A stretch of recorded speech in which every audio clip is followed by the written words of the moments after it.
Bismillahirrahmanirrahim. Permasalahan ke-14. Apakah siksa kubur itu terus menerus ataukah terputus? Jawaban dari pertanyaan di atas ada dua macam. Siksaan yang terus menerus, kecuali yang terdapat di dalam sebagian hadis bahwa siksa itu diringankan di antara dua tiupan. Jika mereka sudah bangkit dari kubur mereka, maka mereka berkata, "Ya wailana man ba'asana min marqadina." Celakalah kami, siapa yang membangunkan kami dari tempat tidur kami. Quran Surat Yasin surat ke-36 ayat 52. Dan yang menunjukkan bahwa siksa kubur itu kekal adalah firman Allah Subhanahu wa ta'ala, "An-naru yu'raduna 'alaiha ghuduwwan wa 'ashiyya." Kepada mereka ditampakkan neraka pada pagi dan petang. Al-Quran Surat Al-Mu'min surat ke-40 ayat 46. Dan yang menunjukkan akan kekekalan siksa kubur ialah hadis Samurah yang diriwayatkan Al-Bukhari tentang mimpi Nabi, yang di dalamnya disebutkan bahwa dia melakukan hal tersebut sampai datang hari kiamat. Di dalam hadis Ibnu Abbas yang berkaitan dengan cerita dua pelepah kurma yang dibelah oleh Nabi Shallallahu Alaihi Wasallam, di dalamnya disebutkan, semoga dia diringankan siksanya hingga pelepah tersebut kering, bahwa siksa terhadap penghuni kubur tersebut terikat sampai pelepah kurma tersebut belum mengering.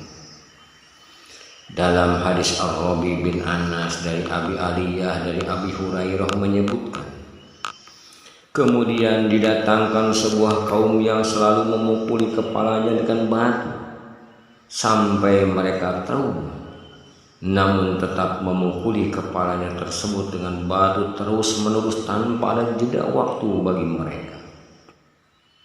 Dan dalam As-Sahihain tentang seseorang yang tengah mengenakan baju mantel, kemudian ia berjalan di tengah-tengah manusia dengan sombong, maka Allah membuka kedoknya di dunia.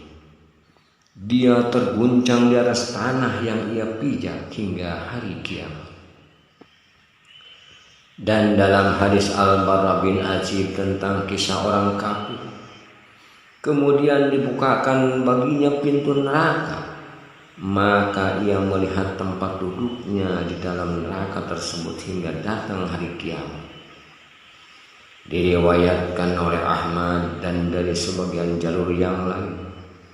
Kemudian ia dibakar dengan api neraka sampai ia merasa gelisah dan kesedihannya sampai datang hari kiamat. Kemudian jenis yang kedua adalah siksaan yang berhenti hingga waktu tertentu, kemudian setelah itu terputus, yaitu siksaan yang diberikan kepada sebagian orang-orang berbuat kemaksiatan dengan dosa ringan, sehingga mereka menerima siksaan sesuai dengan dosa yang telah diperbuat.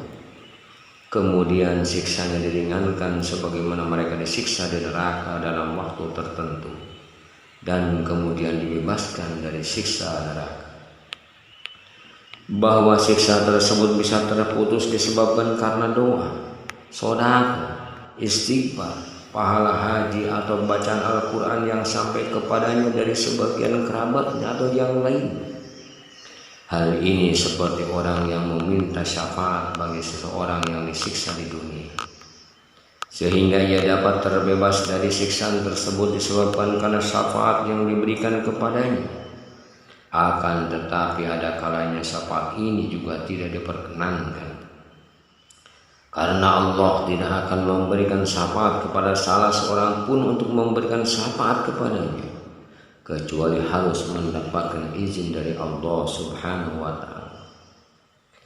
Allah memberikan izin kepada orang yang memberikan syafaat kepada orang lain. Jika Allah merahmati orang yang akan diberi syafaat tersebut, maka seseorang tidak boleh terkecoh dengan masalah ini, karena hal ini dapat menjurus pada kesyirikan dan kebatilan terhadap Allah, dan Allah tidak menghendaki akan hal tersebut. Sebagaimana firman-Nya dalam surat Al-Baqarah surat yang kedua ayat 255, tiada yang dapat memberikan syafaat di sisi Allah tanpa izinnya. Dan surat Al-Anbiya surat ke-21 ayat 28, dan mereka tiada memberi syafaat melainkan kepada orang yang diridhoi Allah. Dan kemudian dalam surat Saba surat ke-34 ayat 23, dan tiadalah berguna syafaat di sisi Allah melainkan bagi orang yang telah diizinkan. Juga dalam surat Al-Jum'ah surat 39 ayat 44, katakanlah hanya kepunyaan Allah lah syafaat itu semua, kepunyaannya kerajaan langit dan bumi. Ibnu Abi Ad-Dunya telah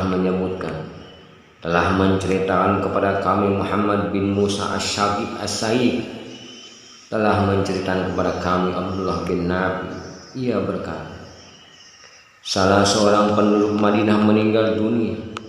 Salah seorang dari mereka bermimpi seakan-akan orang yang meninggal tersebut adalah penduduk neraka.